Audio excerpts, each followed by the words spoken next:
Greetings to everyone. In this video, we'll be discussing Sustainable Development Goals यानी कि सतत विकास लक्ष्य।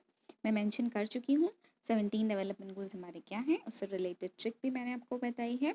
और ट्रिक इसलिए इम्पॉर्टेंट है ताकि हम लोग सीक्वेंस वाइज लर्न कर सकें। I have discussed no poverty, zero hunger, good health and well being, quality education, gender equality, clean water and sanitation, affordable and clean energy, decent work and economic growth, industry, innovation and infrastructure, reduced inequalities, sustainable cities and communities, responsible consumption and production, climate action, life below water, and today we'll be discussing life on land. तो life on land का सबसे पहला हमारा challenge क्या है कि हर minute में 20 hectare का लैंड क्या हो रहा है, एरेबल लैंड हो रहा है। ठीक है, जो भी एरेबल लैंड है वो क्या कर रहा है, वो लॉस्ट हो जाए। एरेबल मतलब क्या है कि जो अच्छा लैंड है वो क्या बन जा रहा है, वो हमारा ड्रॉट में कन्वर्ट हो जा रहा है हर एक मिनट में। ओके, तो ये आपको ड्रॉट दिखाई दे रहा है। इसका सोल्यूशन हमारे पास क्या है कि हम लोग डेसर्टिफिकेशन को कम्बैट करें। इसके लिए एक कन्वेंशन भी है, आप मुझे लिख के बताओ कि डेसर्टिफिकेशन से रिलेटेड क्या कन्वेंशन है, और हमारी कंट्री में कमेंट में मुझे बताओ कि हमारी कंट्री में इससे रिलेटेड कौन सी कॉन्फ्रेंस होती है। ठीक है, तो सेकंड क्या है कि हर साल हम लोग जो है 13 मिलियन से ज़्यादा हेक्टेयर ऑफ लैंड, जो भी फॉरेस्ट का लैंड है, उसे हम लोग लूज़ कर दे रहे हैं। और उसके साथ ही हम लोग 80% अपनी फॉरेस्ट की स्पीशीज़ को भी खो दे रहे हैं, जिसकी वजह से हमारे 1.6 बिलियन पीपल को रोज़गार मिलता था। ठीक है, तो इसका हमारा सोल्यूशन क्या है कि हम लोग डिफॉरेस्टेशन को होल्ड करें यानी कि रोकें, और जो भी वहाँ पर आपके जानवर रह रहे हैं उनके हैबिटेट को प्रोटेक्ट कर सकें। थर्ड क्या कह रहा है कि वर्ल्ड हमारे प्रेशियस बायोडाइवर्सिटी को खो रहा है। हम सभी अभी न्यूज़ में आता रहता है कि ये अब हमको नहीं देखने को मिलेगी। अभी एक टर्टल के बारे में था कि ये लास्ट हमारी स्पीशीज़ थी और उसकी अब डेथ हो गई, या तो फिर ये अब वल्नरेबल कैटेगरी में चला गया है, इंडेंजर्ड कैटेगरी में चला गया है, क्रिटिकली इंडेंजर्ड कैटेगरी में चला गया है, या नियर एक्सटिंक्ट हो चुका है या एक्सटिंक्ट हो गया। ठीक है, तो ये हमने क्यों ऐसा कन्वेंशन बनाया था, ठीक है, क्यों बनाया था, क्योंकि जो है हम लोग अपनी बायोडाइवर्सिटी को खो रहे हैं। ठीक है, अब इसके लिए क्या सोल्यूशन है कि हम लोग क्या करें, हम लोग जो है अर्जेंट एक्शन लें पोचिंग करने के लिए, और ट्रैफिकिंग जो एनिमल्स की होती है उनके अलग अलग पार्ट्स के लिए जो एनिमल्स को मारा जाता है, फॉर एग्जांपल कि एलिफेंट को उसके दांत के लिए, और बाकी जो आपके एनिमल्स हैं उनकी खाल के लिए उनको मारा जाता है। तो ये सब एंड करें और एनिमल की जो भी ट्रैफिकिंग है उसको ख़त्म किया जा सके। Okay, next is peace, justice and strong institution.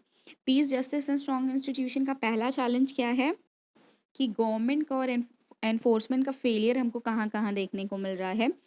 Lodging में देखने को मिल रहा है, वेस्ट ट्रैफिकिंग में देखने को मिलता है, करप्शन और ब्रीफिंग में, प्लंडरिंग में, लूटने में, एक्सप्लॉइटेशन ऑफ नेचुरल रिसोर्सेज में। तो यहाँ पे हमें गवर्नमेंट की फेलियर देखने को मिल रही है। तो इसका सोल्यूशन क्या है, इसका सोल्यूशन ये है कि जितने भी इन्वायरमेंटल क्राइम है उसे रोका जाए। ठीक है, नेक्स्ट हमारा चैलेंज क्या है कि इलीगल जो ट्रेड होती है एनिमल और प्लांट्स की, जिसमें टिम्बर, चारकोल ये सब इंक्लूड है, इससे जो है इसे क्रिमिनल अर्निंग बोला जाता है। और इसका ये कितना ज़्यादा जा रहा है, 50 से 150 बिलियन पर ईयर है, इसके वजह से जो पैसा कमाया जाता है। तो ये जो ट्रेड है इसे रोका जाए। इसे किस तरह से रोका जाएगा कि हम लोग इफेक्टेबल और अकाउंटेबल ट्रांसपेरेंट इंस्टीट्यूशन बनाएंगे, यानी कि इसके लिए एक पर्टिकुलर ऐसी बॉडी बनाई जाए जो इस तरह के लीगल ट्रेड को रोके। थर्ड हमारा चैलेंज क्या है कि रेवेन्यू जो जनरेट होता है एनवायरमेंटल क्राइम से, इससे जो इंटरनेशनल क्रिमिनल है उनको फंडिंग मिलती है। ठीक है, तो अभी इसको अगर हम लोग एनवायरमेंटल क्राइम को रोक देंगे तो जो इंटरनेशनल क्रिमिनल्स को फंडिंग मिलती है वो भी ख़त्म हो जाएगी। तो ये इसका सोल्यूशन क्या है कि हम लोग ऑल्टरनेटिव लाइवलीहुड दें लोगों को, कि लोगों को जो है गलत रास्ते पे जाना ही ना पड़े। ठीक है, तो दिस अकॉर्डिंग टू UN ये सोल्यूशन रहा। अब 17 का क्या है कि जितने अभी हमने 16 गोल्स के बारे में बात की है उसके लिए पार्टनरशिप की जाए, यानी कि लोग आपस में पार्टनरशिप करें, B it government B it private members, वो आपस में पार्टनरशिप करके इन गोल्स को अचीव करने की कोशिश करें। तो अब हम बात करते हैं कि जो 11 मार्च 2020 को मीटिंग हुई थी उसमें क्या क्या हुआ। उसमें 8 इंडिकेटर्स आपके ऐड कर दिए गए और 6 डिलीट कर दिए गए।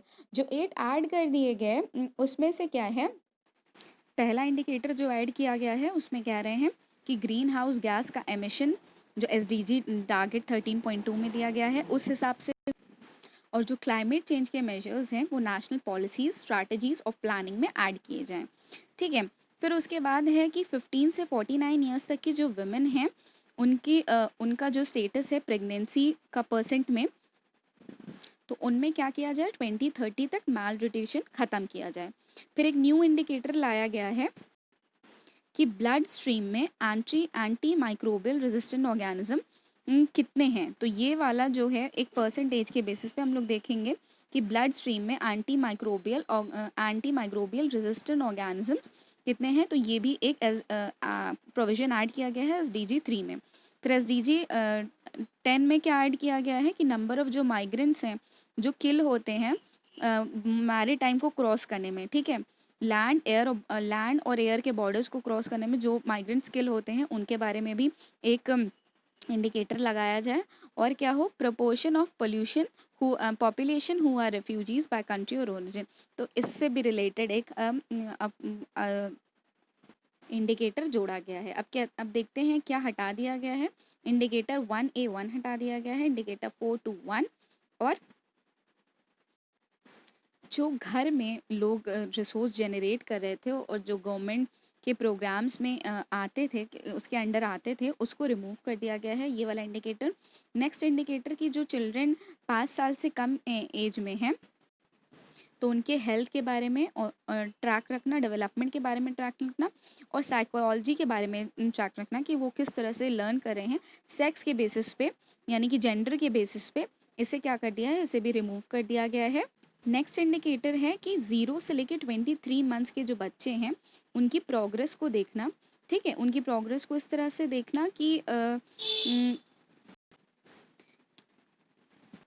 उसे भी रिमूव कर दिया गया है, जो कि पहले Tier 3 में था, उसे रिमूव करने का प्रपोजल रखा गया है। अब और क्या डिलीट किया गया है नेक्स्ट में कि जिन कंट्रीज़ ने आपस में समझौता किया था कैपेसिटी बिल्डिंग में, इम्प्लीमेंटिंग अडेप्टेशन में, और मिटिगेशन टेक्नोलॉजी ट्रांसफ़र में, डेवलपमेंट ऑफ एक्शंस में, तो ये प्रोविजन में जो कंट्रीज़ ने आपस में इन टॉपिक्स के अंदर जो भी आपका एग्रीमेंट्स किए थे उसको भी डिलीट कर दिया गया है under SDG 13। So this was all about all the SDG goals. I have discussed all the SDG goals very comprehensively. I hope you find it helpful. If you like this video, then give me a thumbs up and subscribe to my channel. Thank you.